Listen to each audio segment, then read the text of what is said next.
We want to take you now to Albany, New York, where Governor Andrew Cuomo is holding a press conference on the state's response to the coronavirus. Let's listen in.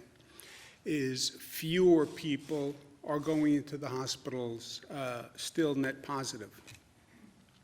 The 3-day average, which is what we look at, because day-to-day can be somewhat deceiving, especially when you get towards the weekend, because the weekend reporting gets a little different, but all the numbers are on the downward slope. Still, people getting infected, still people going into the hospital, but again, a lower rate of increase.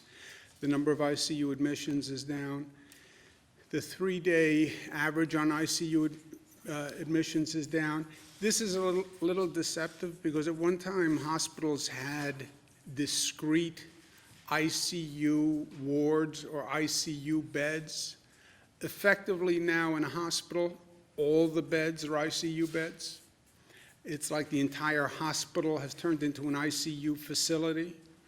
So this distinction is actually, I don't know how enlightening this is.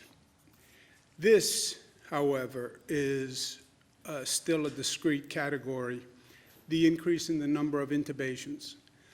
And as we've discussed, the intubations are a bad sign from a health diagnostic perspective.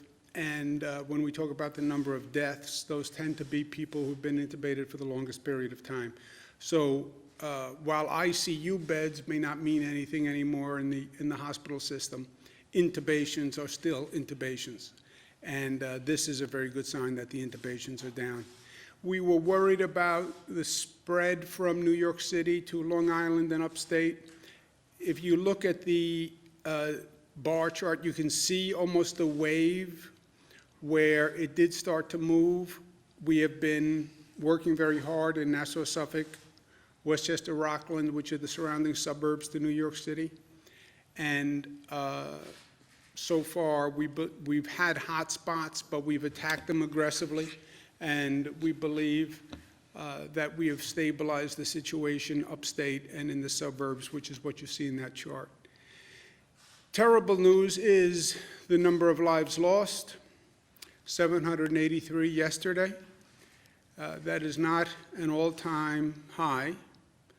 And you can see that the number is somewhat stabilizing, but it is stabilizing at an horrific rate. 783 people, 777, 799. These are just incredible numbers depicting incredible loss and pain that we really, especially this week, all 783 individuals and their families are in our thoughts and in our prayers. Total number of lives lost, 8,627. That's up from 7,844. People ask, well, when is it over? When is it over? When it is over? And my children ask that every day. I'm sure everyone's living with the same question. Every time you wake up, you say, when does this nightmare end? And everybody wants to hear that it ends in 2 weeks or 3 weeks or 4 weeks, or here's a date that I can tell you that it's over. Just give me some certainty, some closure, some control of my life back.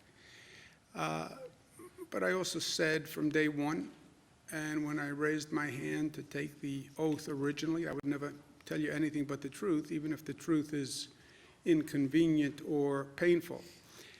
Winston Churchill is a hero of mine. His granddaughter, Edwina Sands, sent me a portrait, a tribute to Winston Churchill, and I thank her for that. But Winston Churchill said, now, this is not the end. It is not even the beginning of the end, but it is perhaps the end of the beginning. It's just a great Churchill quote, you know, it's precise and how he uses language. I think that's a fair statement of where we are now. This is the beginning that we are in. This was a beginning phase. We're all trying to figure it out. We're all trying to adjust. but it's the end of that beginning phase.